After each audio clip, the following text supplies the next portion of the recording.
हमारा नाम अक्षय शरीफ पटेल है। हम जमाते 9th के तलबा हैं। हमारे मॉडल का नाम स्मॉक टावर है।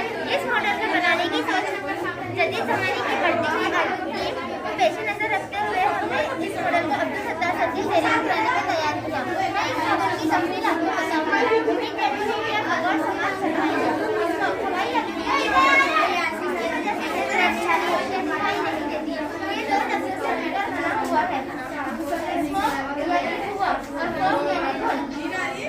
मिलकर स्मोक बनता है।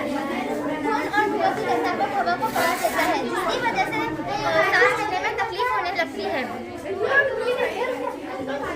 स्मोक हवाई आलूगी की एक किस्म है।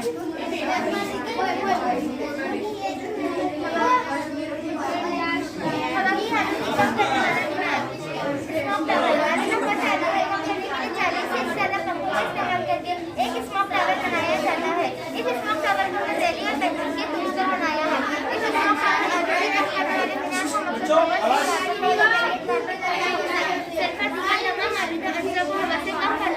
मुख्तलिफ स्मोक टावर बनाए जाते हैं। इसमें सबसे मशहूर स्मोक टावर होता है। इसके अलावा कम से कम 1000 की